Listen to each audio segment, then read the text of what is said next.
Today we were breaking down 10 players that you should be trying to add on your waiver wires before week 6 and before your friends do. Now this video is going to feature a ton of different type of players, maybe some bye week fillers as well as players who could help you for the rest of the season and maybe even a league winner or two. Now I want to start off with a player who maybe fits into like all those categories after what we just saw in week 5. Michael Carter, the Arizona Cardinals running back, former New York Jet. He was drafted by there out of UNC. This is a player who was just on the practice squad like 10 days ago and now he's a starting running back. In week 6 there was a big question on who would be the RB1 for this team when Trey Benson was out of nowhere somewhat, kind of put on IR, going to miss 4 to 6 weeks. Amari DiMercato, it was between, or Michael Carter. As you can see from the carries here, 18 for Michael Carter, 3 for DiMercato. It was pretty clearly Michael Carter's job. He was the clear workhorse running back this entire time. He also added in 5 receptions, which dating back to his time at UNC, he was a very nice pass catching running back. And there was in this game no receptions for Amari DiMercato, who was looked at as more of that third down pass catching running back between the two. So if anybody was trying to tell you, I knew it was going to be Michael Carter, or I know for sure it's going to be DiMercato, they were lying. The coaches didn't give away anything. We weren't going to find out until this game, and now we just did. We even got to see Zonovan Knight, another former Jet here, Bam Knight. He actually saw a goal line carry over DiMercato, and in this game, Amari DiMercato, if you look at the game logs here on ESPN, like you see he had 81 rushing yards, led the team. That's great, right? He had that long 71-yard run, 72 yards, depending on the site you look at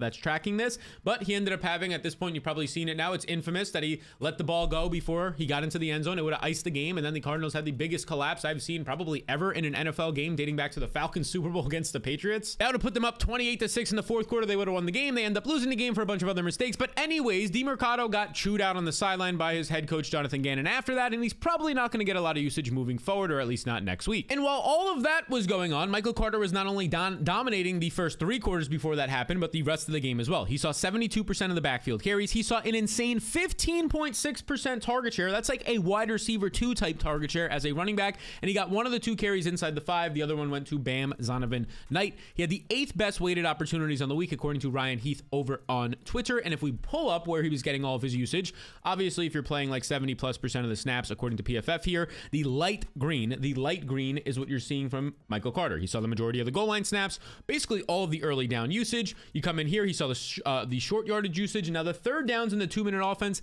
that still was going to Amari DiMercato. This blue color here is Amari DiMercato. This dark green is Zonovan Knight. So he didn't get the 2-minute offense. He didn't get the third down usage. Maybe that changes a little bit moving forward after DiMercato had that big blunder. It basically cost the Cardinals the game. They would have iced it. So by all accounts, Michael Carter looks like the RB1 on this team. And for at least 3 to maybe even 4 or 5 more weeks, Trey Benson is going to be out. We know James Conner is done for the season. So this is somebody who can help you in the short term, and maybe even he carves out a role once Benson is back. Because we actually have a little bit of a sample size now. If you look at last year, in the final 3 games of the season, Michael Carter joined this team when James Conner was dealing with injuries as well here. In his 3 games, he was averaging 12 fantasy points per game. That's RB2 or flex production. Between his receiving yards of 19, his rushing yards of 44, he had over 60 yards per game. And again, 12 fantasy points per game, definitely a flex play for you, especially with the bye weeks being here, and definitely maybe even RB2 production. Like moving forward, Michael Carter is going to be right around that top 24 RB range, maybe even top 20 range, depending on the matchup with the bye weeks here. He's only rostered as of this recording in 35% of fantasy leagues, which is kind of crazy considering Trey Benson was ruled out last week, but everybody went and snatched Amari DiMercato or Rico Dowdle or whoever else was available on waivers, Rashad White and those Sean Tucker and Bucks backs, right? A lot of running back moves were happening last week. So right now, I don't think you're going to find a cleaner path to touches in week 6 than Amari DiMercato, or then, definitely not him, than Michael Carter. But maybe a guy who in like week 7, 8, or by the time it's week 10, maybe he's going to see a lot more usage is Kendre Miller of the Saints. Now, Kendre Miller is in his 2nd year with the New Orleans Saints, and this is a player, actually it's his 3rd year now with the New Orleans Saints. This is a player who in the past, it's been such like a weird career. He comes out of TCU dealing with an injury, so there's sort of a mystery around his athletic testing because he doesn't go to the combine, so he's kind of falling in the draft to the 3rd round. Despite having really good numbers at TCU, then Dennis Allen, his coach the last couple of seasons, just seemed not to like him. Like he fumbled once and then he put him on IR even though he shouldn't have been on IR. It was just like such a weird situation, but now we're finally getting to see that TCU Kendre Miller, an efficient and productive runner. And honestly, he's been trending up. He's been in these videos before. He's been trending up all year so far, and it's only been 5 weeks. This past week, for the first time in his career, he saw more carries in a game than a healthy Alvin Kamara. Kamara was not banged up. Kamara did not miss time in this game with an injury. 10 carries for Kendre Miller, averages over 4 yards per carry. 8 carries for Alvin Kamara, yet again, like he's been for most of this year and last year, and even the year before that, pretty inefficient on the ground. Kamara just 3.4 yards per carry. Now, Kamara is still the obvious guy in the passing attack. 4 receptions here in terms of this backfield. He ends up seeing in this game 6 targets, which is the second highest target share he's seen on the season for himself. But when you start to look at it, right now, the last 2 weeks, Kendre Miller's been seeing so much more usage as a runner. You can check this out right here according to Fantasy Life. This was week 4. Kamara's playing 72% of the snaps, but only 50% of the rush attempts because a third of them are going to Kendre Miller. Then in week 5, it changes a ton. Kamara only plays 53% of the snaps, barely 50% of the snaps, sees less rush attempts like we just talked about than Kendre Miller. And this is a situation that we should be monitoring because you've literally just seen it the last couple of weeks. Oh, James Conner, Trey Benson go out. Michael Carter's popping up for 20 plus touches and it is a flex-worthy play. Oh, Bucky Irvin gets hurt. Rashad White just had 2 touchdowns. Oh, Rico Dottle starting because Chuba Hubbard's hurt. 200 yards. These backup running backs matter, especially when the coaches are showing us that they trust Kendre Miller enough to give him a dozen or so opportunities in a week when Alvin Kamara is healthy. If Kamara was to miss time or maybe even get traded, more on that in a second, well, Miller maybe goes right into seeing 16 plus touches a game. Now, I bring up the Alvin Kamara potentially being traded thing because honestly, this is like actually a rumor that's happening right now. Like legitimate Nick Underhill, who is like known to be maybe the best Saints beat reporter, or at least the most prominent and one of the most respected, if not the most respected one. He's been saying that there's rumors right now that the Saints veterans are up for grabs at the trade deadline. And who leads the charge there? Alvin Kamara, an older running back with 1 year left on his deal to maybe go to a team like the Cardinals and the Bears are showing interest right now. Obviously, the Bears only have DeAndre Swift. They didn't do anything this offseason for the most part. The Cardinals have lost now both of their top 2 running backs so far, Connor for the season, Benson for some time. You also have the Chiefs, who they're playing tonight as I record this on Monday Night Football. Maybe something happens there with the backfield, but assuming Brashad Smith, the rookie, doesn't pop out to be their next workhorse running back, and he's not really that type of profile, they might be a fit for Alvin Kamara as a playoff team trying to win another Super Bowl. And if Kendre Miller did step into this role, like this is what Kamara has done the last couple of seasons, a totally different type of back, but 228 carries last year for Kamara, 68 receptions. Kendre Miller's probably never going to have a 60 reception season, but I could see him piling on 30, 40 receptions. I could definitely see him being somebody who goes out there and has a 220 type carry season on the like overall, like if it was to average out over the full season, 16 to 18 carries per game. Even if it is a bad offense, the Saints are not a good team, but they are running a lot of plays. Recently, Spencer Rattler, for the most part on film, I mean, I'm watching, I don't know, like 20 or 30 of his dropbacks per week. They look pretty good so far. Like for the most part, when you put your expectations on who Spencer Rattler is as a quarterback, he's not playing bad. So I think Kendre Miller is a pretty interesting guy as like maybe the next type of breakout running back who's going to get an opportunity. Like we just saw a bunch of other guys get opportunities last week if the veteran was to go down or even get traded. So Kendre Miller is somebody that I'm looking into a lot right now. And now the next player that we have to talk about has to do with this situation right here. As SportsMD Analysis points out over on Twitter, he basically says about Omarion Hampton, suspect that it was a mild ankle injury. Now, if you're not familiar, Omarion Hampton in week 5, he's been having a great last 2 weeks. The only player in the NFL with 120 plus yards and a touchdown in week 3 and week 4. He comes out in week 5 and he's looking good again. He's leading the team. He's playing like 80% of the snaps, but in the third quarter, he suffered an ankle injury. He did not return to the game and he was later seen after the game in a boot. Now, SportsMD Analysis, after watching the video, says that, and based on the test that he was doing on the sideline, he thinks it's mild, right? And a boot without crutches potentially is reassuring, right? So he was able to walk on the boot, so he was able to put some weight on that foot. He didn't need crutches to take all of it off. So this is good. Maybe it's not a terrible high ankle sprain that automatically keeps him out for 6 to 8 weeks, something along those lines, but we don't have, as of this recording, confirmation. If it's a mild ankle, he might only miss a week or 2, maybe even none, no time at all, right? But there's a chance he's going to miss time moving forward, maybe even if it is a high ankle, a couple of weeks. So we still need some more news there, but that takes us to the rest of this backfield. Okay, we know Najee Harris is done for the season with an Achilles injury. The only other backs there are Hassan Haskins, and then you have Kamani Vidal, who was a rookie last year, who got some hype and never really panned out. So what do we see, right? We go into this game, you see Omarion Hampton, he's basically the workhorse again. He had 12 carries, he was keep catching passes. Then you look at the backups here. Kamani Vidal had 4 carries for 18 yards, 5 carries for Hassan Haskins for 13 yards. So you look at this and you might go, oh, it's going to be a split and messy backfield, and maybe it will be if Omarion Hampton was to miss a week or 2 or some time, but that's not the case. The good people at PFF ended up having the data here. If you were to look at what the snaps ended up being for this team, you could see that Hassan Haskins and Kamani Vidal each saw about 21% of the snaps. I'm sorry if that's a little bit blurry. This is just a screenshot that they have right here. But if you actually take out garbage time, late in this game, there was a minute left in the game. The Chargers were down by multiple scores, and they basically just kind of handed it off to Kamani Vidal. If you take out garbage time, 8 out of 9 snaps after Omarion Hampton went down, it was Hassan Haskins as the lead back next in line. And now this actually makes some sense. There's a lot of signs pointing to Hassan Haskins being the player that you would probably actually want to rather have. I mean, this is a guy outside of him playing all those snaps, 6 straight snaps once Hampton went down. touchdown. This is a player who was in the game before Vidal, before Hampton went down. He had 2 carries to Vidal just having 1. And this is a guy who actually made the 53-man roster. They chose Hassan Haskins over Kamani Vidal. They originally cut Kamani Vidal, put him on the practice squad. He was on their practice squad. Hassan Haskins was on the active game day roster. That should mean something. The only reason Kamani Vidal was active for this game was because Najee Harris got hurt. And if it does mean anything, and maybe it does, maybe Jim Harbaugh just likes Hassan Haskins because they have that Michigan connection. We've seen in the past him giving Hassan Haskins like a goal line carry because he wanted his guy to get a touchdown in a game last year. So this is a situation where Hassan Haskins, if Amarion Hampton was to miss time, is kind of the same profile, like a 220 plus pound running back from a size standpoint, not necessarily a play style standpoint, but Hassan Haskins would potentially be the next man up. And if you're dealing with bye week issues, and maybe even if Amarion Hampton was to miss multiple weeks, this is a player that you want to stash on your rosters. Now, speaking of players that you want to stash on your rosters, if you want to see my top 3 waiver wire ads for this week, ranked in order 3, 2, 1, well, you can check it out completely free right now at fantasywaivers.com or with the link in the description below. That will take you to this page right here. This is absolutely brand new. The first time I'm actually releasing this or saying it to anybody. You just enter your email right here, and I will email you the top 3 waiver ads for this week, for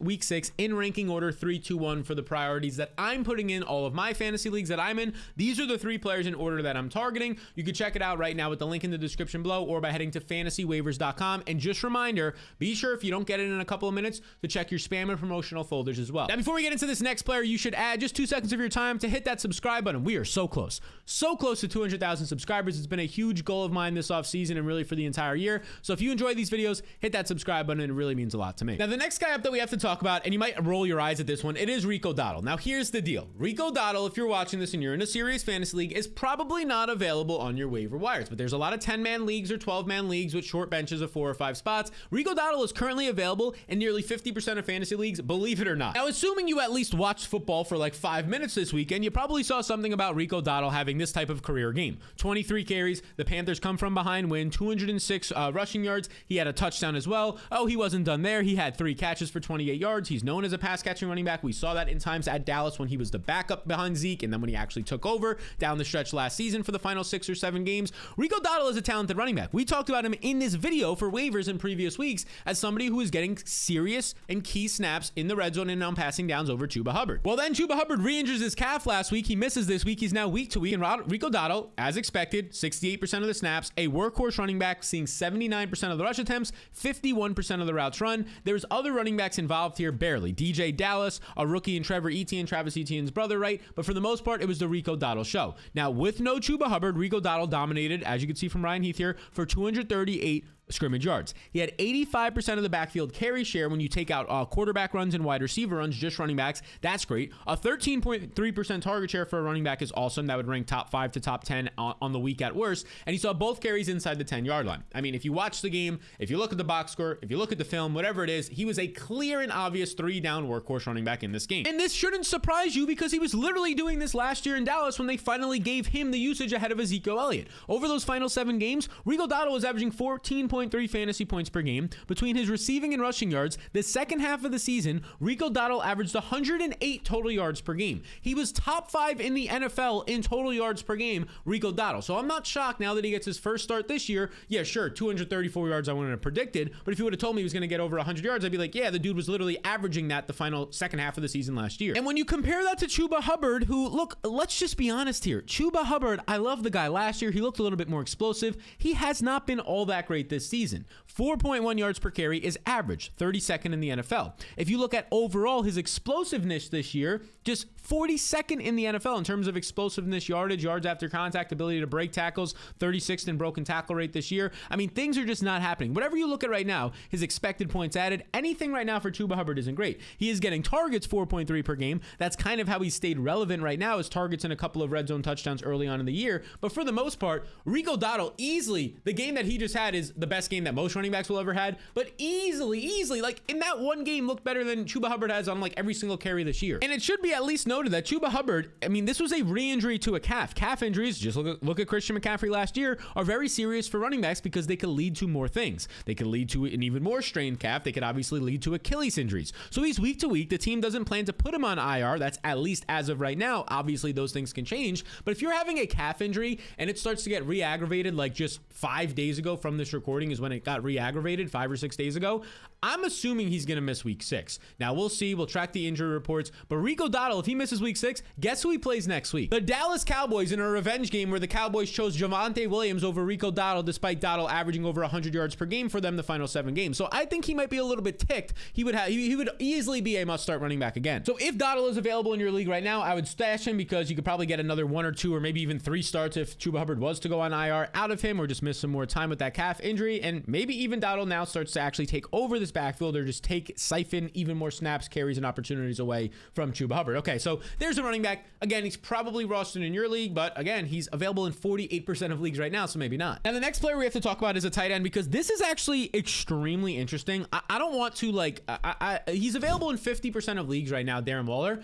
And I don't want to make this seem like too crazy, but I think there's a world where Darren Waller is like a top 5 tight end rest of season. Maybe that's crazy. Maybe that sounds a little bit crazy when there's Trey McBride, Brock Bowers, right? Although his quarterback looks pretty bad and he's banged up for the next, who knows what a bone bruise could be 6 weeks. There's George Kittle coming back from injury, but again, who knows? He might miss 2 more weeks, right? But so there is a world where fantasy points wise, Darren Waller is like a top 5 or so tight end rest of season because, I mean, let's just look at it. If you watch the film first off, just go watch like his all 22 footage, NFL Pro, NFL Game Day, whatever you have to do. It looks legit good. We saw it 2 weeks ago. In his first ever game back with the Dolphins, playing for his first time in, a year and a half, 2 years, 3 catches, 27 yards, 2 touchdowns. Okay, in that game, they told us that this guy had like a 15 to 20 snap limit. Heading into this week, we were told by the head coach, Mike McDaniel, Darren Waller's only going to play 30 snaps. Okay, so he plays 30 snaps, and he basically puts up all his production in the first half. 5 catches, 78 yards in this game, a touchdown. He's going out there in this game where he's limited and putting up basically 20 fantasy points. Now, let me just show you what he did. He ran 27 routes in a game where he had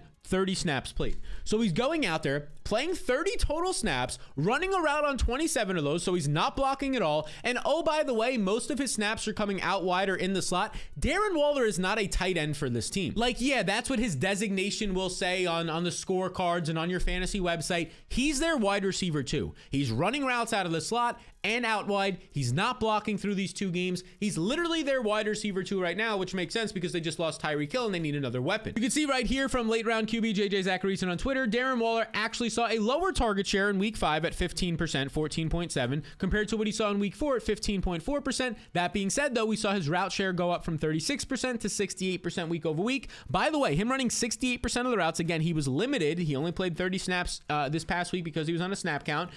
There's a world where Darren Waller starts running 90% of the routes, being a clear wide receiver 2 on an offense that somewhat these last 2 games, although softer matchups, seem like they're figuring out their offense a little bit more. Look, we are not. Let's look at this. We're talking about a guy in Darren Waller who, I get it, like he's now 33 years old. He's not the 28-year-old in his prime Darren Waller that he was on the Raiders. But this is a guy in past seasons that has done things like this, that came on the scene out of nowhere and ended up being the tight end 5, the tight end 2, the tight end 6, the tight end 10 just as recent as a couple of years ago, right? This is a guy who this year right now is the #1 tight end in fantasy points per game, although he's only played a total of like 40 total snaps. Again, he's not going to probably finish the season as the #1 tight end overall, but he looks good. He's going to get more usage. He clearly is fast and athletic like he was a couple of years ago, and they have to rely on him. I'm not shocked if Darren Waller starts averaging 7+ targets a game with a lot of red zone upside. So to me, Darren Waller is a priority add off waivers this week. You could see in the fantasy blueprint, by the way, if you want to check it out at jointheblueprint.com with over 10,000 other people. I rank all 40 of my top waiver ads by every position with fab budget requirements. Waller's not #1 overall, but he's in that top tier of players. If you want to see #1 in the full top 40, you can check it out at jointheblueprint.com with a bunch of other tools as well. Now, this was a really good week, maybe the most appealing position on the waiver wire. Running back's always appealing, right, for bye weeks, but the tight end position is hard to ignore. Here's another guy here, a 2nd-round rookie, Mason Taylor. This is a guy who in preseason was dealing with injuries. Then we saw Justin Fields get banged up. He had a nice connection with Justin Fields, but now that Fields came back in week 4 and this past week in week 5, we're seeing that connection for a 2nd-round rookie tight end, which is rare for them to pop off that quick. We're seeing this connection with Fields really start to flourish. Because 2 weeks ago in a primetime game, right, he goes out there in a nice matchup against the Dolphins, 5 catches, 65 yards. This is sort of his breakout game, 11 or 12 fantasy points, depending on your league settings. And then he goes out here this past week, 9 catches, catches, leads the team with 9 catches, 67 yards, gets you 17 or so fantasy points. I could be wrong. I think he had a 2-point conversion. I could be wrong on that one. That might end up being wrong, but he goes out there, Mason Taylor, he looks great. Now this Jets offense, at the end of the day, you see all these box scores. You see Garrett Wilson, 6 catches, 71 yards and a touchdown. Justin Fields, if we pull it up here, you go, oh my God, once again, a top 5 finish for Justin Fields. Like, oh my God, Sal's so smart. He had him as a top 3 quarterback this week, right? I got lucky. Sure, he had 26 rushing yards, multiple passing touchdowns, almost 300 passing yards. The dude threw the ball 46 times. All of this production, for the most part, came in garbage time. Mason Taylor ended up with 9 catches in this game. 7 of them came in the second half, but that's okay. We'll take it. The fantasy points still count the exact same, whether they come in the first quarter or the fourth quarter when you're down by 20 points. The thing that I want to point out here is that Mason Taylor with Justin Fields these last 2 weeks looks awesome. 80% of the routes run. For a tight end in general, this will usually be the elite tier. Once you start hitting the upper 70s to 80%, you're on the field all the time. 25% target share the last 2 weeks for Mason Taylor ranks top 5 amongst tight ends. That is an elite number for a wide receiver, let alone a rookie second-round pick tight end who was injured in training camp and the preseason, missed some time, and he's already in the first 5 weeks popping off. These are the types of profiles you want to bank on. You want to grab these guys. Let me say it better. These are the types of the profiles that you want to bet on. These rookies who start to break out, like Ryan Heath says here, 9 receptions today. This comes off of back-to-back 26% target share games. The scheme matchup and garbage time were in his favor this week. This could be a legit tight end one rest of season, and he goes on to kind of point out some of the other stats in this matchup that Taylor had a really nice matchup against cover 3.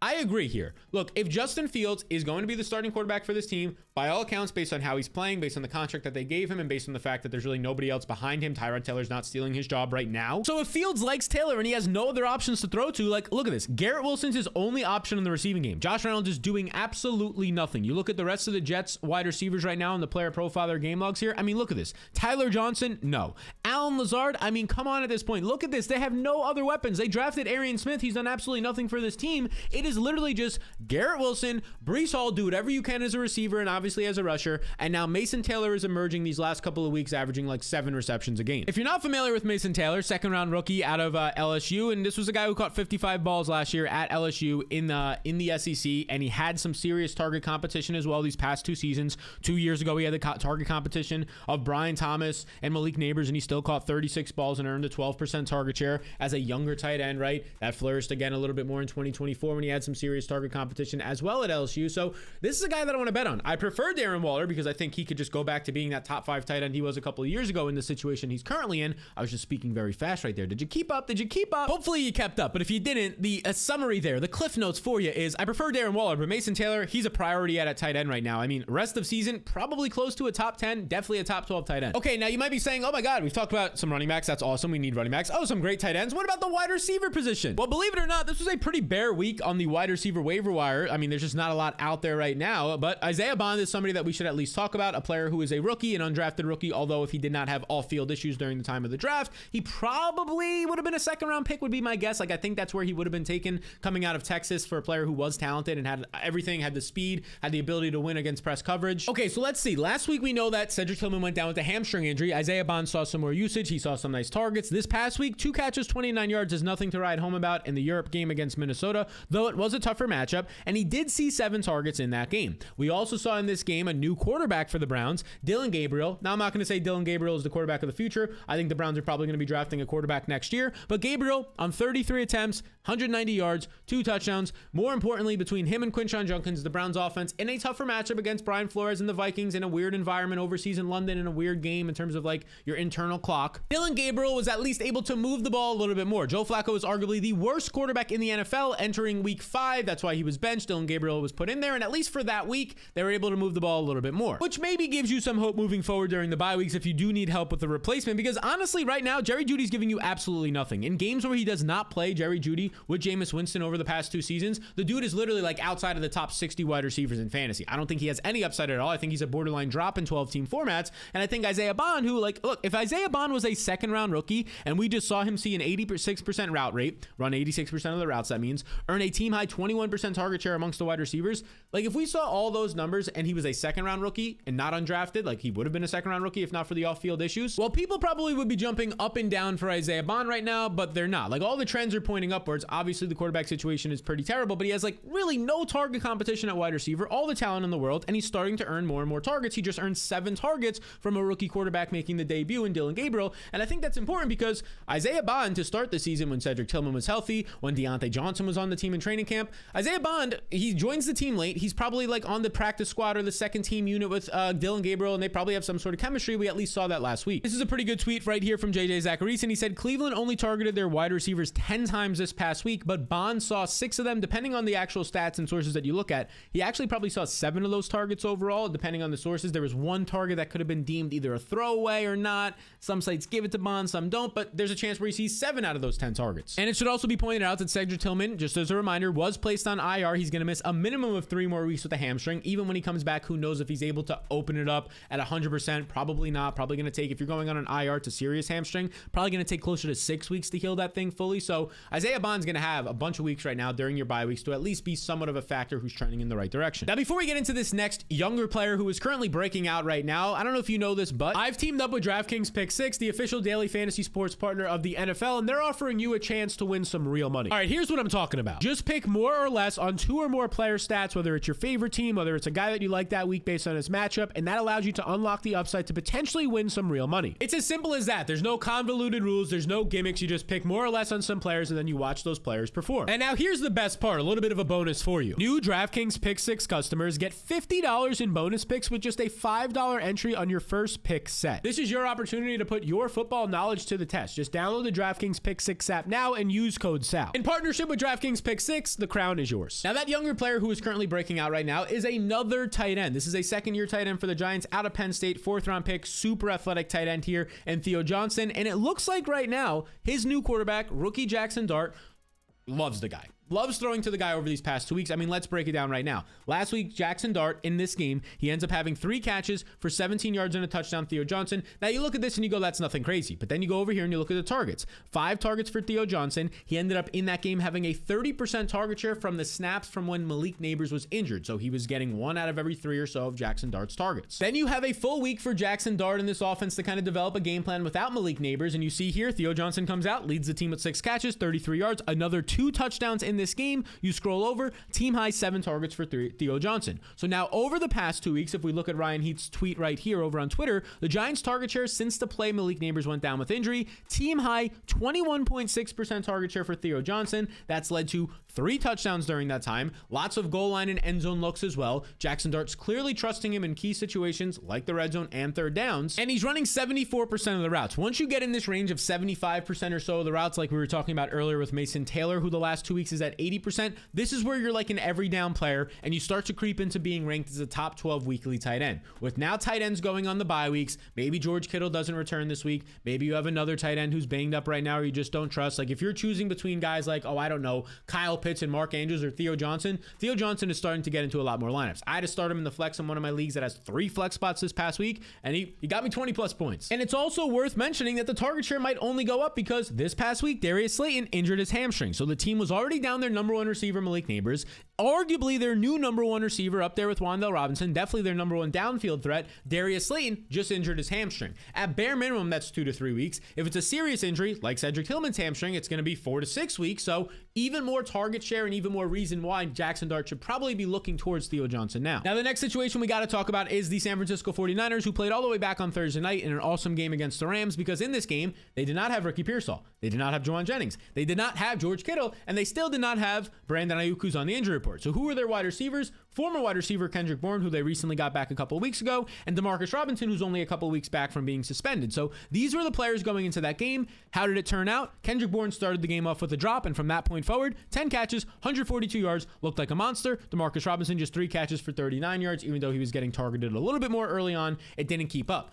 Kendrick Bourne and Mac Miller, I almost said, geez, rest in peace. Mac Jones, that's a guy, and by the way, Mac Miller is right there. big Mac Miller fan. That is a photo of him, an awesome photo, one of the greatest artists, at least in my opinion, that we have ever seen. Just a musically gifted player. I'm all over the place. Anyways, Mac Jones was throwing the ball nonstop to Kendrick Bourne. These are guys who had a connection as backups together a couple of weeks ago on this team, and it's really showing out on the field now. In that game, Kendrick Bourne saw 82% of the snaps. He had a 25% target share, and after he had that drop, he was catching every single thing in sight. Now, the reason why I do bring up Kendrick Bourne is because, look, I mean, we don't know what's happening with the situation here. According to reports, George Kittle is probably going to miss some more time through the bye week, so at least one more week. We'll see what happens with Ricky Pearsall and Jauan Jennings. Jennings is dealing with like 4 different injuries so far this season. Ricky Pearsall, he picked up the injury last week. It was a short week, so he couldn't play. Now they have the mini bye since they played on Thursday night, 10 days to get ready. We'll have to track the injury reports here, but if Ricky Pearsall and Jauan Jennings miss again, Kendrick Bourne is probably a must start with the bye weeks. If one of those guys miss, like if Pearsall plays but Jauan Jennings and Kittle are out, Kendrick Bourne is still a flex-worthy play. And oh, by the way, like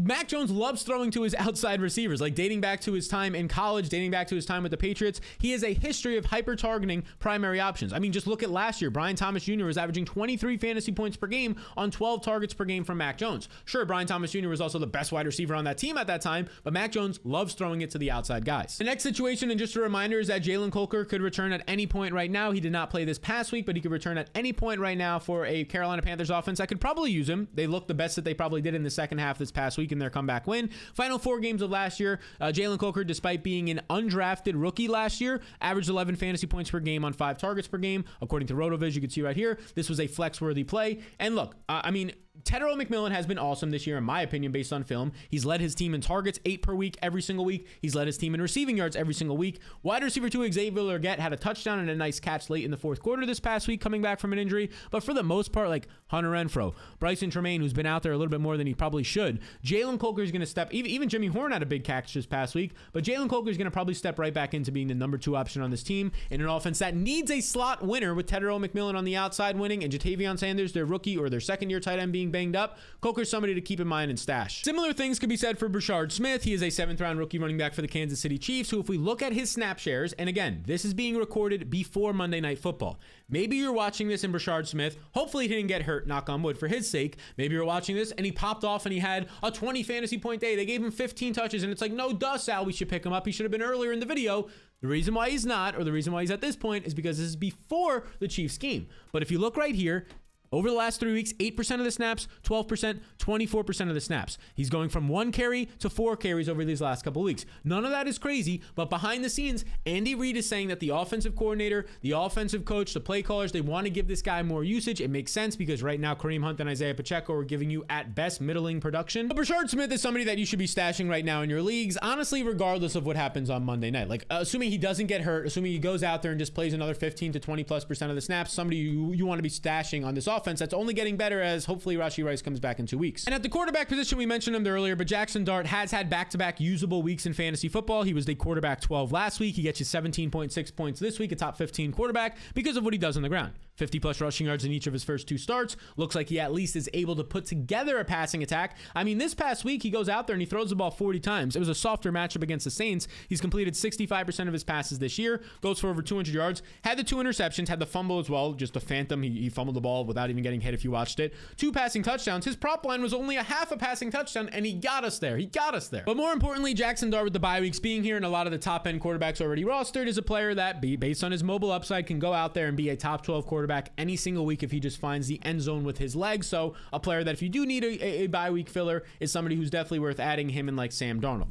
Now, there were players who weren't put in this video, like Ryan Flournoy for the Dallas Cowboys, because, I mean, CeeDee Lamb might miss 1 more week, then they go and buy Lamb's back, so you're not really going to get much from him, right? He had a big play on a broken coverage as well, so you're not going to see some of those, like, random names in here as much. Romeo Doubs, he's available in 50% of leagues coming off of a bye. He shouldn't be available, so I'll at least just say that right now. Similar things for, like, Josh Downs, available in 50% of leagues. You could add him as well, like, over some of the other guys in this video at, like, the wide receiver position, because there was just no good wide receiver ads this week. Romeo Doubs would probably be the best one if I had to say one, but I didn't want to bring his name up for the 5th time in this video. So these are the players that right now you could be adding to try and improve your team and trying to get these guys before your friends do. Now, if you want to see the players that you should be trading for before week 6, some guys that could potentially be serious league winners, well, that video will be out on Wednesday. Maybe it's already out. If it is, it'll pop up right here. I appreciate you all a ton, and I'll see you all in the next one.